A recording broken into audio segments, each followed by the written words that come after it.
So I want to talk about this comment, not because it's wrong, but because I get a comment like this pretty often.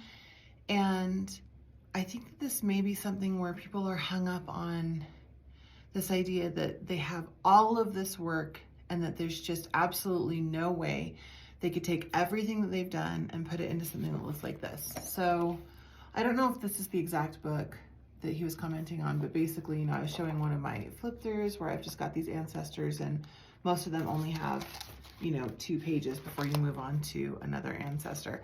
But even then, this book covers one person up through their 4th great grandparents. And that ends up being like 120, it's 131 people is the last index number. And then there are some gaps because there are some people that I haven't identified. So 131 people condensed into basically 2 pages each. When I get comments from people who are like, your system's so cool, but it would never work for me because my genealogy, I've done research on thousands and thousands of people. And so, sorry, that's just not gonna work.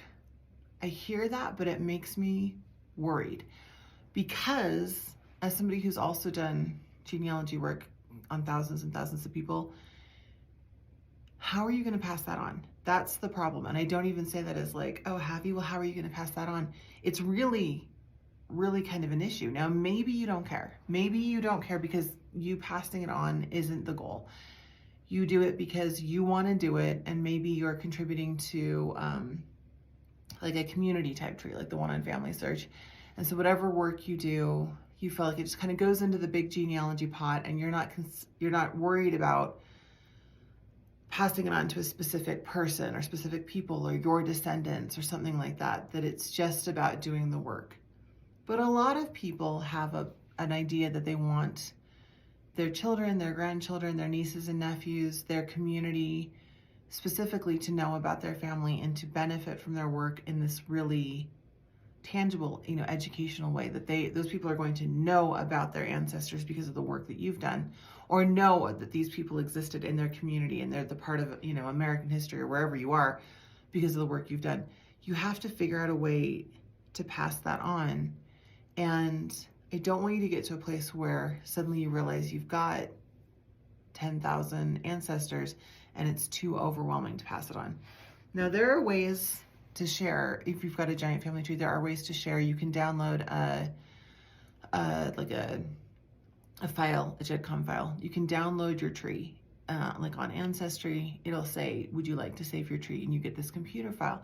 You can pass that on to someone, but the survival of that file is dependent on somebody knowing what to do with it. So if in your will you just leave a USB, a flash drive with this file on it to your nephew, you have to hope that he knows what to do with it and that he's going to do something with it and that maybe he'll take steps to pass it on. That's kind of also the scary thing about the work that we've done is that in years past, people would be doing genealogy work and they'd be accumulating a lot of paper, and then worst comes to worst, they would think, well, when I go, somebody will do something with my work because your work was there. It was in your office. It was sitting there tangible in this pile of boxes or filing cabinet or whatever. So somebody would have to lift it and do something with it.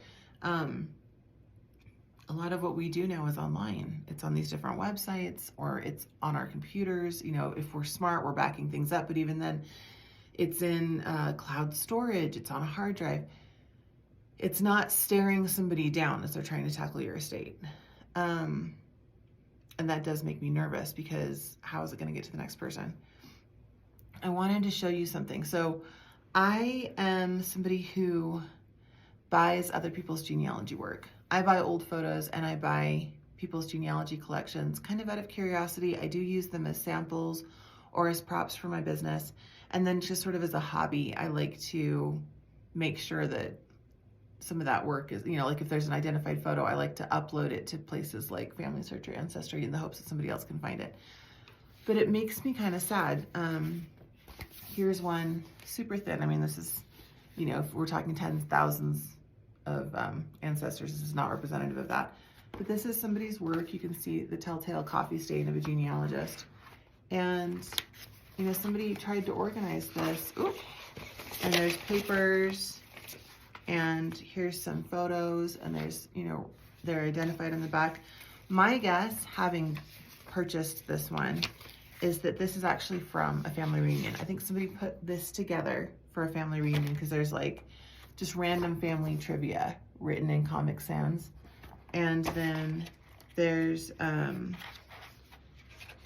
you know, this really like quick thing about how research was done by somebody named Marilyn Lee.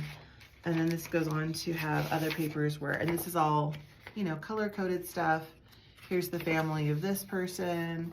Here's some photocopies of these old newspaper things. Here's a map. This is cool. This is a cool thing that somebody did for their family. Like I said, my guess is that it's for an event. I bought it on eBay. The person that I bought it from obviously didn't feel the need to keep it. And it's possible that this is the only family history that person ever received. Now, maybe Marilyn Lee's files were passed down in a different way and they're saved in different ways. And I'm assuming there's, you know, more in-depth files somewhere. But what if this is what survived?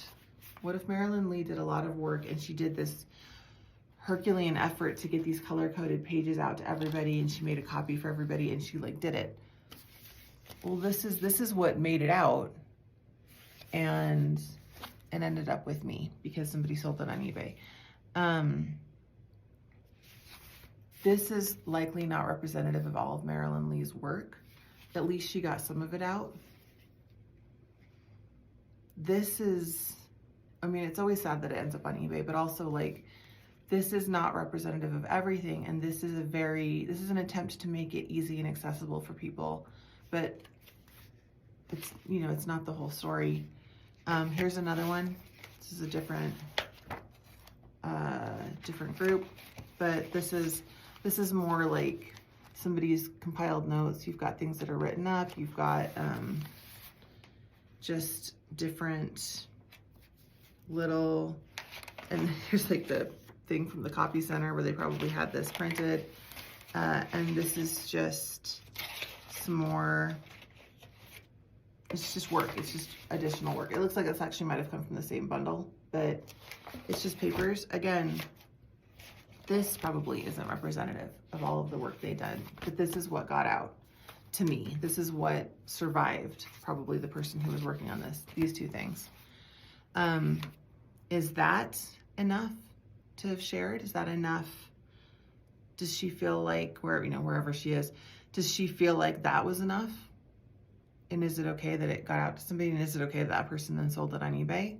Or was there an estate sale where this person didn't mean to sell it, but maybe they passed and the people that, maybe nobody knew what to do with it. Nobody even knew how they were connected. And it just kind of ended up on eBay as part of, along with all the tchotchkes and things like that. I don't know. Is that a good way to do it? Here's another one. This is a lot more like what I buy on purpose. I have a lot of things that look like this. This is something that I bought recently. I actually just used it as a prop in a video, and I need to go through and scan everything. So you've got this book, hefty, this is family history. And if I look at it, it's upside down. I've got this big, here's this name. This is the Danford family history.